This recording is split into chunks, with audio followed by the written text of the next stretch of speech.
When you say a bad vintage, do you normally mean that from a commerce point of view, as in you harvested less grapes? Because quite often you'll harvest less grapes, but they will be of higher quality because of that reduction in the yield. Mm.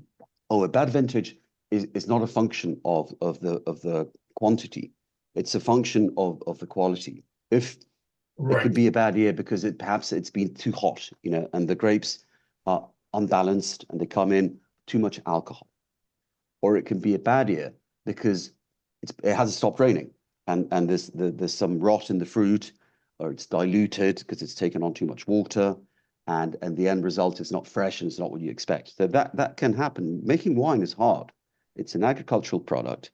You make it once a year, and you depend on the climate. The hand of the man is important. More often than not, it's the hand of the woman.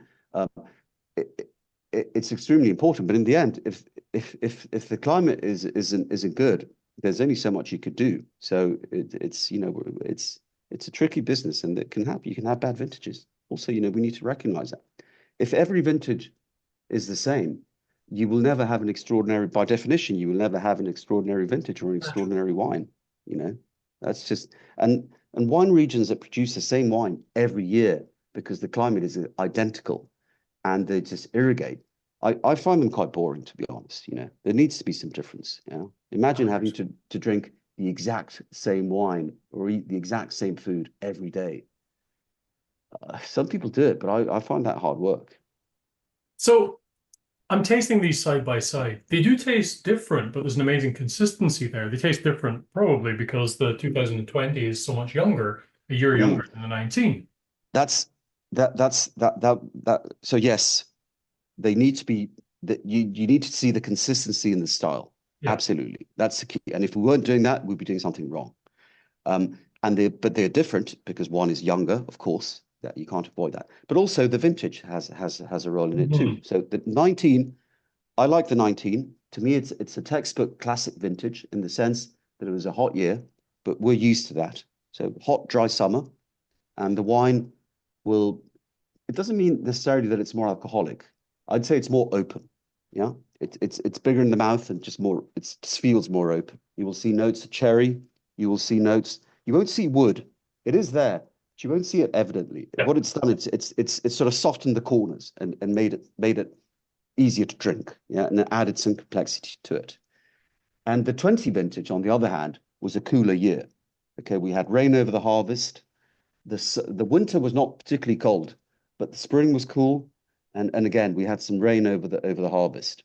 So the the wine, I wouldn't say it's less. It's perhaps less potent. It's perhaps a bit more floral, a bit more delicate. So is it better or is it worse? No, it isn't. Some people prefer a more open style. Others prefer a more introverted style. I like them both. Yeah. Personally, I do like the floral aspect of the 2020, but looking at the tech sheets here, 2020 is actually listed as being 0.5% higher in alcohol. So there you go. In the end, you know, it might be 0.5, but it's below. It's they're always below 14, even if it says Yes, yeah, yeah, 14 on the yeah. label, because we round it off. Yeah, we save a bit of money by printing all the labels I understand how that works. in the Yeah. same way, but it does vary. So it's always going to be between 13 and less than 14. Yeah. And you can say you're being very picky, but it makes a difference, it makes a difference. So just because it's a cooler, it doesn't mean necessarily that it's more diluted in terms of alcohol, but it's about the intangibles in the wine that are harder to define scientifically, but you can see them when you taste the fact that the wine is more floral and it feels somewhat lighter, perhaps. Yeah. I have one more question for you concerning these two wines. Another pain in the backside question, but I did note that the 19 is under screw cap and the 20 is under composite cork. What's going on there?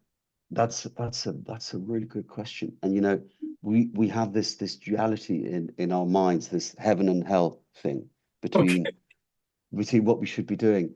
Now, some markets demand that we do the wine with a screw cap. I see. And which is absolutely fine, because screw cap closure, in my mind, is excellent for wines that you intend to drink between 0, 5, 7, 8 years. It's absolutely fine, no problem at all. Yeah, easy to open. There won't be any cork taint, obviously, because there's no cork there.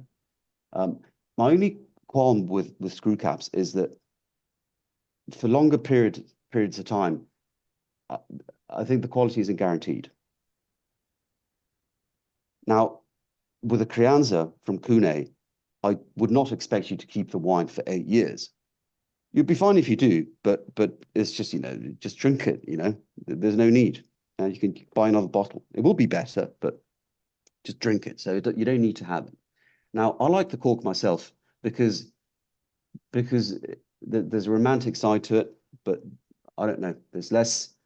The environmental impact is better, and we do so many tests for contamination, for TCA, or for cork taint of any kind, that we're confident that you're going to be okay. So it all boils down to what the market wants, I think. And it's more of a marketing thing than anything else. Now, if you have both, it's perhaps our client or our importer has decided to do a run with a screw cap. I'm sure they're doing it with the best intentions, and they think it's right for the market. I think we're a traditional house, and I think our wines are better finished with a cork.